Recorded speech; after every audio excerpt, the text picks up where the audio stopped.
Like, actually, wait. I feel like in my videos, there's one word that I seem to spit out very frequently. And I feel that's because that's what playing a game is to me. I'm all about the experience, not just playing a game, but feeling it, living it, getting to know it. Does Dark Souls 2 prefer Coke or Pepsi? Do you know? Have you even bothered to ask? Stuff like that, you know? So today, let's look at the root of all this immersion talk. We get that games are immersive, but why do I want to be immersed into the game to begin with? It's because games, they got some cool stuff in it. Like, look at that. Look at them go. Look at them. Today we looking at, like, the top 10, like, coolest, like, the dopest moments in games that, like, made me poop my pants. Like, you know what I'm saying, though? Like,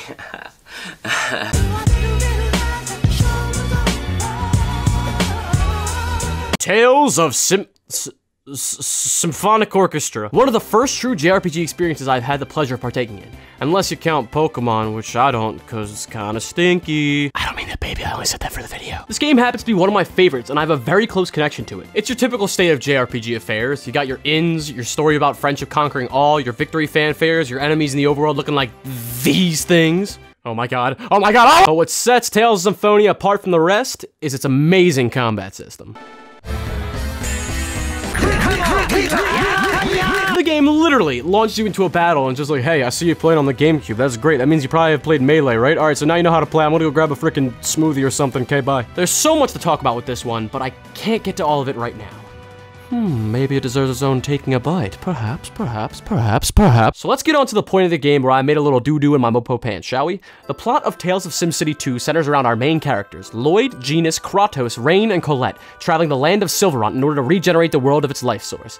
Colette's the chosen, meaning that she's doing most of the work in regenerating the world, by going to a bunch of dungeons, breaking the seal at each dungeon, and seeing this angel guy named Lord Remiel that's all like, excuse me, are you my father? Dude. I'm totally your father. Holy Tigbo! Well, let's talk about that handsome young fellow over there, Kratos, because he's important to the plot. He's the edgy mercenary type that can seem brooding and cold-hearted, but develops into a father figure for Lloyd, and he's a big asset to the team. Then, at the climax of the game, you reach the Tower of Salvation. All that hard work is about to pay off. Colette and Kratos enter the tower before you, and then a bunch of stuff goes down. You found out that Lord Remiel's evil, not actually Colette's father. You are not the father. And that this entire time he was working for a secret organization called Crucius that has been controlling the churches as well as the human concentration camps throughout the entire game. Oh yeah, I forgot to mention, there was like a thing, they're like Nazis in here, it's kind of wild. So you beat the guy and then you're all like, hey, this is great and all, but has anyone seen my boy Kratos? Oh, there he is. What's up, man? How you been? I am of Crucius, the organization that guides this world. Holy titball! I can't believe this! I guess it's true what they say. One day you'll think of someone for the last time and you won't even realize it. I just didn't know it would be now, and with an anime character from a 2003 Namco game. Wow, my life's kind of boring, huh? I should probably make some real friends. So here's the funny little twist. It turns out that Kratos was working for this organization as well. The Chosen was just a tool to enact the organization's super evil, dastardly plans, and you escape by traveling to another dimension in order to plan your next move. And I understand that by JRPG affairs, this is weirdly enough kind of standard, having like the first part of the game be very tame and straightforward until you get to the second part and it's all like, you thought the first 20 hours was wild? You haven't seen nothing yet. But this game takes this entry because of how special the game is to me in particular. Just look how epic it is. It has 2 ridiculously huge towers in it. You know what else had 2 huge towers in it that was pretty epic? My tarot card reading. 2 towers. Oh my gosh, you guys. I am such a Virgo. So this entry goes out to everyone's first crazy JRPG plot twist. Pour one out for Chrono dying, the time skip in Fire Emblem Three Houses, and whatever the hell Kingdom Hearts is. Cheers.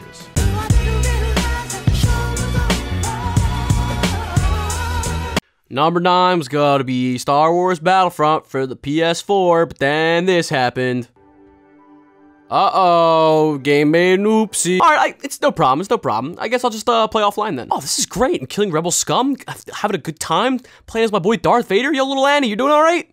Listen to him breathe, this is great. This is the Star Wars experience. All right, how many rebel scum do I have to kill before, you know, something happens?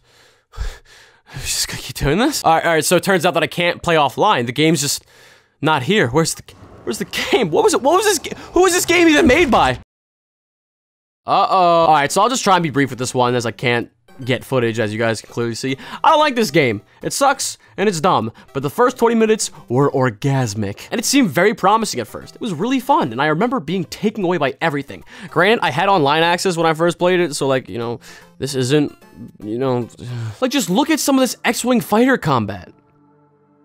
Hello, I am so funny. But to wrap things up, Star Wars Battlefront was the best $60 demo I've ever played, even though it's the only one I've ever played. I'll never forget my first time touching this game and being in awe at all the Star Warsy stuff I could do. And then after I did all that Star Warsy stuff, because this game has like 3 minutes worth of single player content, I wanted to do something else that was better. I don't know, I'm sorry, this is like, just go to number 8. I swear the rest of the list is number 8.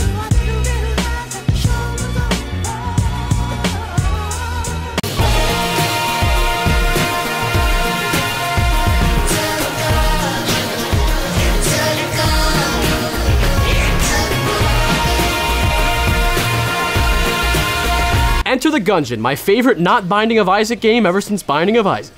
It's one of those randomly generated dungeon crawling games where you go through a bunch of rooms and shoot people. However, as the name sort of implies, everything is a gun in this game. The most standard enemy in the game? It's a bullet. The final boss? Well, I guess one of the final bosses, because there's like 5 of them, is a dragon completely made out of guns. There's laser guns, a bunch of different video game reference guns, the gun that shoots a giant random blinking block.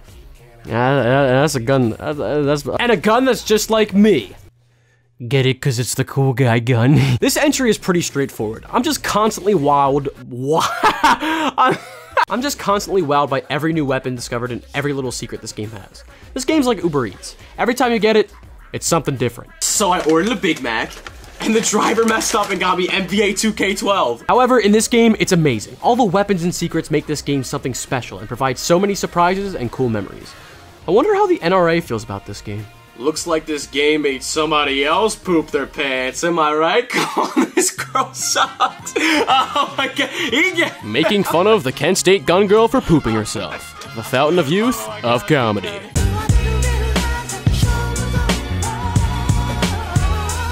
Hey everybody, Mopo Shnack here, and did I ever mention that I love animals? Look, I even own 2 puppers. This one's Sam Sam. Hello, Sam Sam. Sam Sam Sam. And this one's Barry. Say hi, Barry. Barry, where are you going? Get back here. Barry, come on. I will harm you in the making of this video, I swear!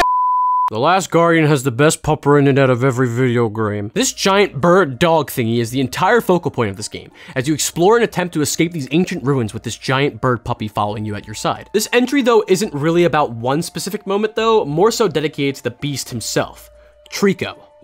Yeah, it's not like any Trico I've ever seen in my day. Wow, Game Freak's really running out of ideas. They took the idea from Trico from this game. Oh my gosh. Trico does literally everything for you in this game. He defeats enemies, he saves your life, files your taxes, he's a great companion. You see, you play as... let's see here. Last Guardian main character. Oh! And as the boy, you indirectly control Trico, the same way you would control a regular dog. Calling Trico, petting him, these sort of things. And while this may work to varying degrees of success... Okay, go! Jump! Trico. Up there. Trico, jump.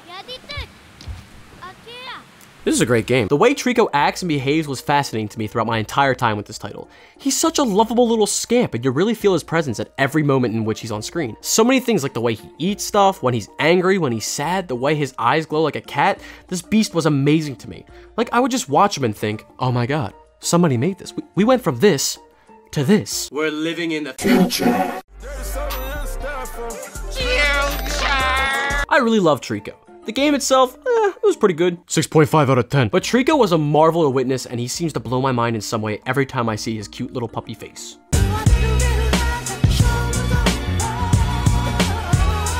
The year 700 BC, an artist by the name of Homer constructed one of the most famous epic poems in ancient history. A tale still told to this day in high school English classrooms. That tale was none other than the Odyssey. And then it was adapted to a game where an Italian guy throws hats at birds and takes control of their body. But seriously, this game, she's a beauty. As far as Mario games go, Odyssey is definitely the most daring, and it took a lot of risks that definitely paid off. So many interesting choices were made in this one. Like using coins as an actual currency? Who would have thought? Having some realistic looking people in the same world as Mario, which kind of just brings up a lot of questions. You could even dress Mario up. Look, I'm exploring his wild side. But none of those features are what made me poop my little Mopo britches. No, no, no. Of course it has to do with the hat mechanic of the game. Being able to possess and take control over an enemy was genius. Oh, I just knew that Nintendo got all my letters asking for Mario to be a sewer cat. Miyamoto, you've done it again. However, there was one capture that made for the most memorable and coolest moments in any Mario game. That's right, you know what I'm talking about. Yes!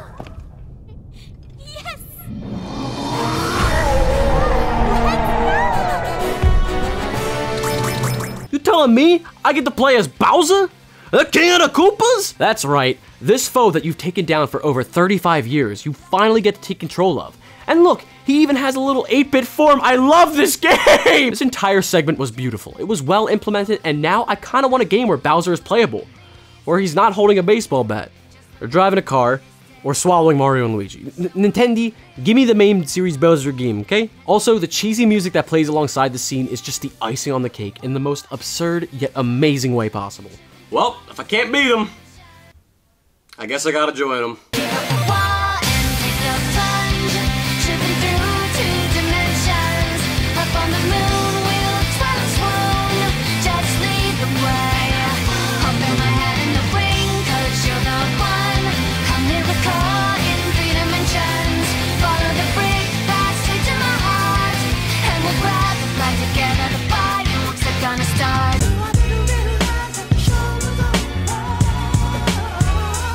So in this place, I was originally going to put the climax to Persona 5. A lot of crazy stuff goes down that had my jaw absolutely drop. However, while the twist in that game was memorable and took me very off guard, a different entry in the Persona series blew my mind, so to speak.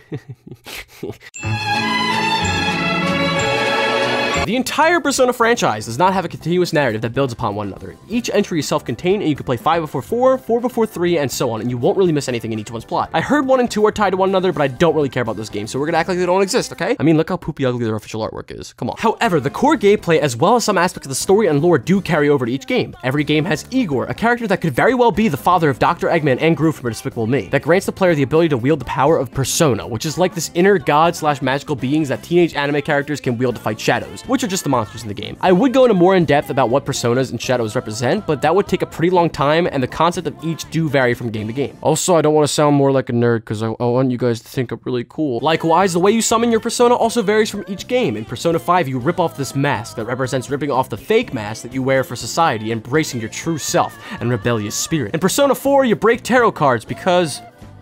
And in Persona 3, this happens.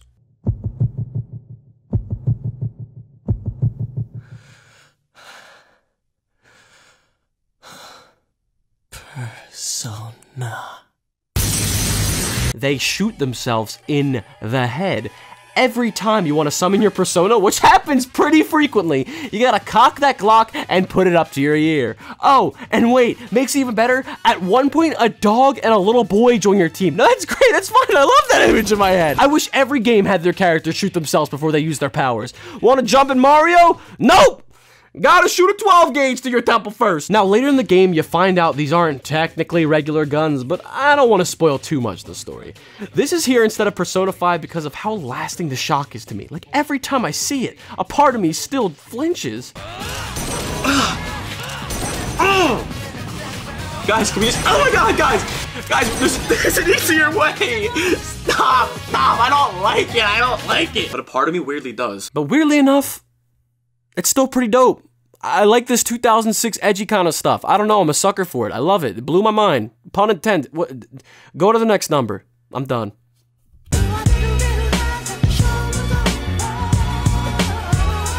So this entry's kind of weird. Super Smash Bros. Is undoubtedly one of, if not the most iconic and popular fighting game ever. Like, I don't even need to say anything else. Just look at Ultimate's roster. Look at it! Look at it! Look at it! And it's great. It's a good game. You know, I'm glad we established that. In other news, racism's bad, water is refreshing, and mashed potatoes are better than baked potatoes. But when I heard that Sony was dipping their little toes into the crossover platform fighting genre, I squealed like a little schoolgirl. And this announcement is the moment that was so cool to me that blew my mind. for several reasons. One, I love Nintendo, but Sony makes for a pretty good runner-up for me. I love the original Crash games, Ratchet & Clank, and of course, Little Big Planet. Another reason is because, well, Nintendo kinda has a monopoly over the crossover platform fight. This name sucks. The CPF genre. So it would be great for this game to be a success, create competition, and promote both series to be as good as they can be. And then the game came out, and it was not good. And then the game was rushed. It was so rushed. You could just smell it. Look at these menus. Just take a whiff. It smells sad. This game was so rushed, like when you're taking a dump and your family's waiting for you in the car to go to your grandma's house, but you just ate like 4 slices of pizza and it's just not coming out, but they're honking and getting angry. And the character balance, please. Actually, no. Let's start off with the character choices themselves. Obvious ones. Where's Crash? Where's Spyro? Cloud? Where you at, Cloud? Can't find you. And Fat Princess? Who the f is Fat Princess? What? And here's my character tier list for the game and the competitive scene. You got cat, and then you got cat food. Dig in. And that's what keeps this entry at number 4. There were so many cool ideas. Characters had unlockable costumes, the online wasn't the best, but it was a step up from Super Smash Bros. Brawl, having individual character stories for the arcade mode, but it just fell apart. However, that initial reveal was unforgettable for me. I was so excited for this game. I remember speculating what characters were gonna make it in, how Nintendo was gonna react. Like, was each company gonna have to argue about who was gonna take what third-party character in future installments? I want Ryu. Nuh-uh, I should get him. Yeah, but Street Fighter Star on the Super Nintendo. Shut up. But alas, the dream was ruined. But it'll always be a fond memory, and a time where I truly pooped my pants.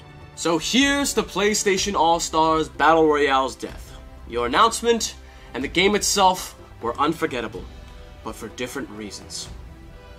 Also, probably would have been better if they gave the game a different title. PlayStation All-Star... Like, what is that? I don't like that.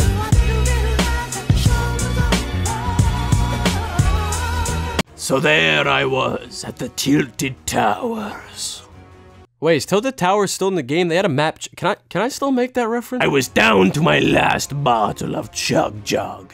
This is the story of my craziest Fortnite moment. Oh, wait. Sorry guys, my bad. Wrong series of games that attracts frat guys and middle schoolers. This happens all the time. The Call of Duty games were once the talk of the town. They dominated the market and people could not shut up about these games back in the PS3 and 360 era, myself included. However, I wasn't exactly obsessed with the multiplayer. Nazi zombies blew my freaking mind back in middle school and early high school. So many times I've probably lost 30 IQ playing the game. Actually, no, make that like 100. What started as a side mode became the sole reason as to why I would buy each Treyarch published Call of Duty game. I loved zombies, the lore, the characters, and the gameplay. It was such an amazing time. Except, you know, when it's round 30, it's 3 AM, and little Dominic's upset because you said you had sexual relations with his mother one too many times. Which isn't true, by the way. I'm going on record here. Dom, if you're out there, tell the truth. Do not lie about this, I swear, dude. However, there was one map in particular that blew my mind the most out of the rest. 5. Oh, wait, I should have put this at number 5. Crap, wait, can I do this over? You play as JFK, Fidel Castro, Robert McNamara, and Richard Tricky Dick Nixon as you slaughter countless zombies. I had a moment once where I was playing this in the 7th grade one summer night with my friends, Mountain Dew in hand, killing a bunch of zombos as our 35th president, and in that moment I realized, this is it. This is living. I'm alive right now. Like, look at this. It's beautiful. More like Fidel Cashflow, am I right, boys? Common enemies of man. Whatever the hell these things are. Open up those gates, Agnew. I want to unleash my winter's howl. I wasn't that big of a fan of that Persona 3 entry. I feel it was so stupid. Cut that out. Like, do I need to explain this anymore? The only thing that keeps this as number 3 as the map itself isn't the best. It's very labyrinthian and it's pretty easy to get lost. But who cares about that, am I right? No one plays 5 to have fun. They play to see Nixon do this. Sounds like someone breaking in. And they say Nixon wasn't charismatic. Look at him, he's killing it.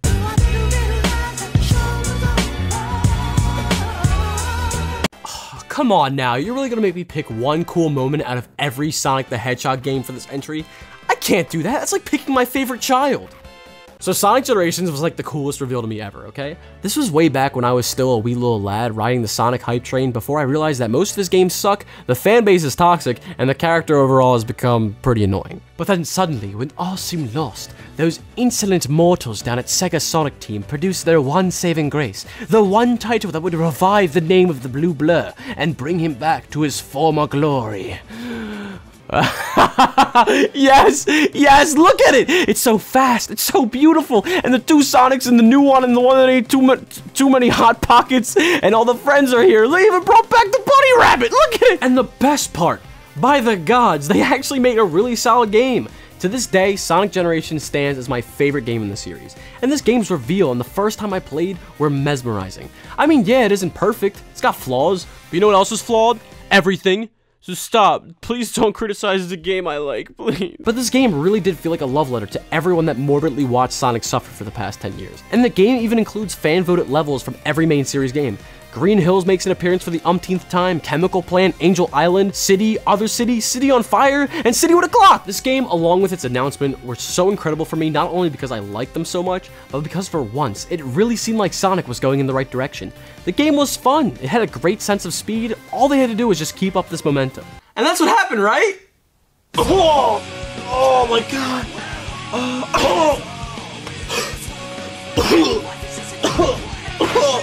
Stop!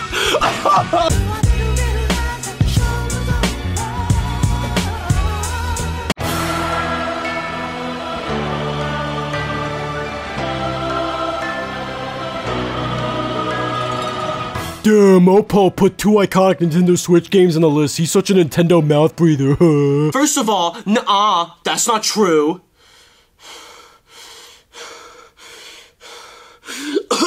And second of all, this is my video, so the exit's over there, pal. Yeah, okay, later, yeah, okay. Legend of Zelda Breath of the Wild, a title that needs no introduction, okay? This game walks into the bar, and immediately everyone shuts up and just stares. This is another entry that requires some context. The Wii U's lifespan was coming to a halt, and Nintendo, they weren't doing too hot. The console sold like snow cones. If the snow cones were sold in the middle of an Arctic tundra for $300 a pop, and the only thing you could do with them is play New Super Mario Bros. But hey, I mean, come on, they come in 3 different flavors. You got cherry, mango, blue raspberry, and just look at this thing's lineup. Sure, you got Pikmin 3 on first and shooting at the ground, the game at shortstop, but then you got What's on second and I don't know's on third! But not even Nintendo's titans were represented on this console. Mario had 2 games that were soulless and unoriginal, and Zelda had 2 remakes. It was not the best time to be a Nintendo fan. But then, it happened. The Switch was announced, and with it, Breath of the Wild, the first true open-world Zelda game. I guess the original counts too, but I'm just, for all intents and purposes. And that first moment, you wake up and you leave that narrow cave, and you're introduced to this.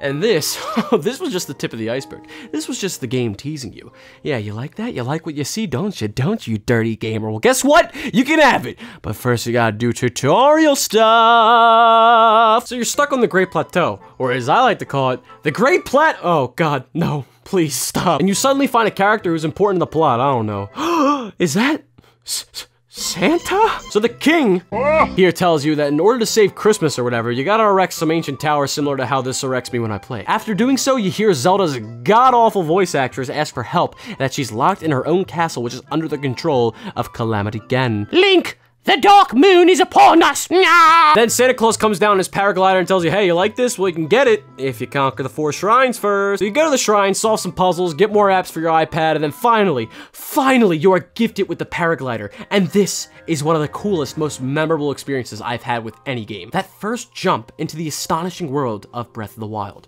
You can go wherever you want in this game, right off the bat, completely ignoring the story. You can go to the final boss immediately if you wanted to. You can defeat any boss in any order. You can stop by Wendy's and get a 4 for 4. You can go anywhere and do anything. It's all opened up to you right after that first jump. And sure, this isn't the first game to give the player such a freedom to explore, but this was the first for me. That really roped me in and kept me playing for hours upon hours upon hours. I've been Mopo Shnack, and the wild is calling me. But always remember to stay scrumptious. Follow me on Twitter, check out my Twitch, look at all my other videos. Have a great summer.